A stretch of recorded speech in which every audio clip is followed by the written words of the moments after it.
जय श्री राम भक्तों।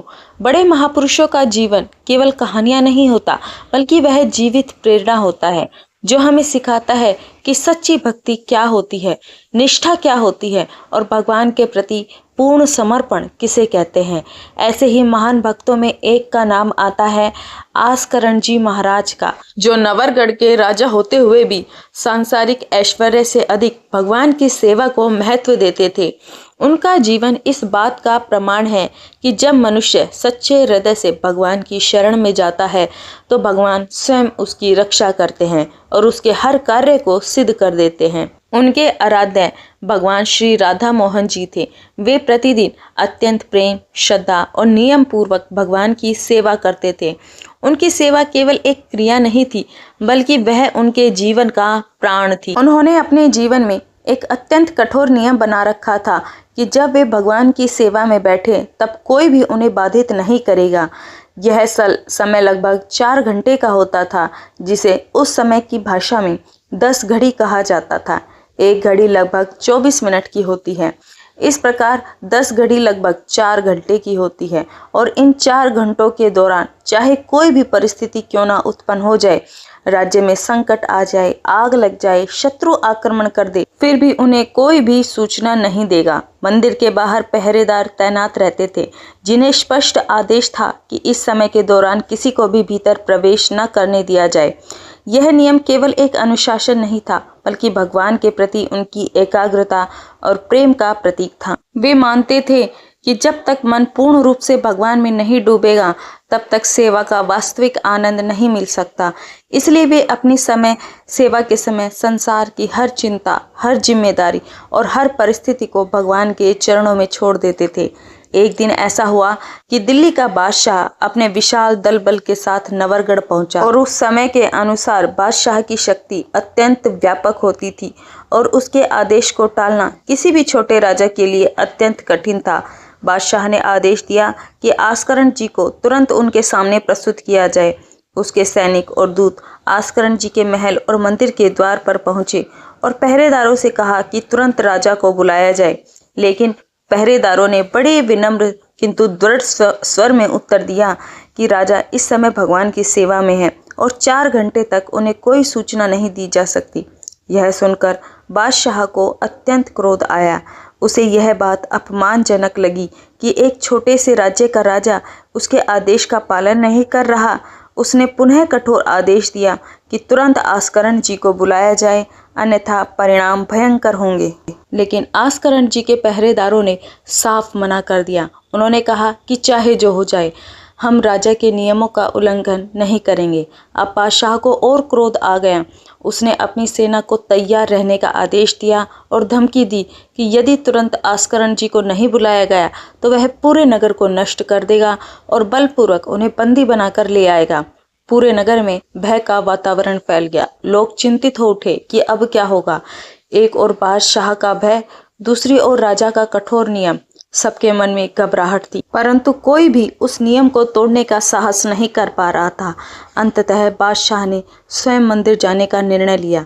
जब वह मंदिर पहुंचा तो पहरेदारों ने उसे भी रोकने का प्रयास किया। उन्होंने कहा कि वे किसी को भी भीतर जाने की अनुमति नहीं दे सकते। लेकिन जब उन्होंने देखा कि सामने स्वयं बादशाह खड़ा है, तो उन्होंने कहा कि आप अकेले अंदर जा सकते हैं, परंतु आपके साथ कोई और अंदर नहीं जाएगा। बादशाह ने यह बात स्वीकार की और अकेले मंदिर के भीतर प्रवेश किया। अंदर का दृश्य अत्यंत अद्भुत था। आस्करण जी पूरी तन्मयता के साथ भगवान की सेवा कर रहे थे। वे दंडवत कर रहे थे, बार बार साष्टांग प्रणाम कर रहे थे। उनका मन, उनकी दृष्टि, उनका संपूर्ण अस्तित्व भगवान में ही लीन था। बादशाह उनके सामने खड़ा रहा, परंतु उन्होंने उनकी ओर देखा तक नहीं। वे अपने नियम के अनुसार 108 दंडवत कर रहे थे और पूरी एकाग्रता के साथ अपनी सेवा में लगे हुए थे। बादशाह को यह अत्यंत अपमानजनक लगा। वह सोचने लगा कि मैं इतने समय से यहाँ खड़ा हूँ और यह व्यक्ति मेरी तरफ देख भी नहीं रहा। तो क्रोध में आकर उसने अपनी तलवार निकाली और आस्करण जी के पैर की एड़ी पर वार कर दिया और उनकी एड़ी कट गई और फिर खून बहने लगा। यह एक अत्यंत पीड़ादायक स्थिति थी। परंतु आश्चर्य की बात ये थी कि आस्करण जी ने ना तो पीछे मुड़कर देखा और ना ही कोई प्रतिक्रिया दी। वे उसी प्रकार दंडवत करते रहे जैसे कुछ हुआ ही ना हो। उनकी इस अडिग निष्ठा को देखकर बादशाह भी स्तब्ध रह गया। वह देखता रहा कि एक व्यक्ति जिसकी एड़ी कट चुकी है, जिसमें से खून बह रहा है, और वह फिर भी बिना विचलित हुए भगवान की सेवा में लीन है। तो अंततः जब आस्करण जी ने अपनी सेवा पूरी की, तब उन्होंने शांत भाव से पीछे मुड़कर देखा और बादशाह को प्रणाम किया। अब स्थिति पूरी तरीके से बदल चुकी थी। जो बादशाह कुछ समय पहले क्रोध से भरा हुआ था, उसका हृदय इस दृश्य को देखकर पिघल चुका था। उसने कहा कि आज उसने सच्ची भक्ति देखी है। उसने स्वीकार किया कि आस्करण जी की भक्ति कोई दिखावा नहीं है, बल्कि वह पूर्ण रूप से सच्ची और निष्कपट है। और फिर उन्होंने अपनी पगड़ी निकालकर उनकी घायल एड़ी पर पट्टी बांधी और उनके प्रति सम्मान प्रकट किया। इस घटना के बाद बादशाह का दृष्टिकोण पूरी तरीके से बदल गया। उसने न केवल आस्करण जी का सम्मान किया, बल्कि उनकी सेवा में सहयोग देने की भी इच्छा प्रकट की। आस्करण जी ने इसे भगवान की कृपा मानते हुए विनम्रता से स्वीकार किया। आस्करण जी के जीवन में एक और अद्भुत घटना घटी। एक बार उन्हें अत्यंत तेज बुखार हो गया। उनकी स्थिति इतनी गंभीर हो गई कि वे उठ भी नहीं पा रहे थे, परंतु उनका मन केवल एक ही चिंता में था कि भगवान की सेवा कैसे होगी। उसी समय भगवान ने स्वप्न में उनके एक सेवक को दर्शन दिए और कहा कि उन्हें मेरा चरणामृत पिला दो, वे तुरंत स्वस्थ हो जाएंगे। जैसे ही आस्करण जी ने चरणामृत ग्रहण किया, उनका बुखार पूरी तरीके से उतर गया और वे पुनः अपनी सेवा में लग गए। यह घटना इस बात का प्रमाण है कि जब श्रद्धा और विश्वास पूर्ण होते हैं तो भगवान की कृपा से असंभव भी संभव हो जाता है। एक बार उनके राज्य पर शत्रु की सेना ने आक्रमण कर दिया और यह स्थिति अत्यंत गंभीर थी, क्योंकि युद्ध होने पर भारी जनहानि हो सकती थी। परंतु आस्करण जी ने युद्ध का मार्ग नहीं चुना। उन्होंने अपने सैनिकों से कहा कि वे भगवान का नाम कीर्तन करें। पूरे नगर में भक्ति और नाम स्मरण का वातावरण बन गया। फिर क्या हुआ, तभी अचानक मौसम बदल गया और तेज ओलावृष्टि होने लगी। ओले इतने बड़े और तीव्र थे कि शत्रु की सेना घबरा गई और भाग खड़ी हुई। इस प्रकार बिना युद्ध के ही संकट टल गया। तो भगवान पर जो पूर्ण विश्वास करता है, तो भगवान स्वयं उनकी रक्षा करते हैं। इस प्रसंग से हमें एक गहरी शिक्षा मिलती है कि सच्ची भक्ति केवल पूजा पाठ तक सीमित नहीं होती, बल्कि वह पूर्ण समर्पण, अटूट विश्वास और दृढ़ निष्ठा का नाम है।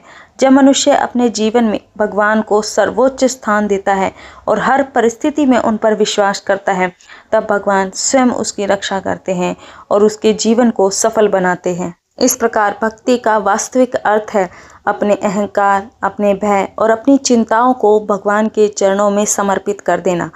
आस्करण जी जैसे महापुरुष हमें ये सिखाते हैं कि यदि हम सच्चे हृदय से भगवान की ओर बढ़ते हैं, तो भगवान हमें कभी निराश नहीं करते। वे हर कठिनाई में हमारे साथ खड़े रहते हैं और हमें सही मार्ग दिखाते हैं।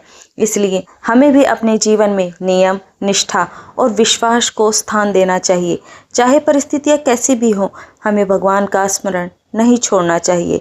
और यही सच्ची भक्ति है और फिर यही जीवन का वास्तविक आधार भी है। तो अगर ये वीडियो आपको अच्छी लगी तो वीडियो को लाइक करें, शेयर करें और चैनल को ज़्यादा से ज़्यादा सब्सक्राइब करें। तो अगर आपके पास भी नाम जप से जुड़ा हुआ कोई भी अनुभव हो तो हमें कमेंट के ज़रिए या फिर ईमेल के ज़रिए ज़रूर बताएं। उसे हम अपनी वीडियो में ज़रूर प्रकाशित करेंगे ताकि ज़्यादा से ज़्यादा लोग नाम जप के प्रति प्रेरित हो सके। तो फिर मिलते हैं अपनी अगली वीडियो में। तब तक के लिए जय श्री राम, जय हनुमान जी भक्तों। आप सभी का दिन शुभ और मंगलमय हो।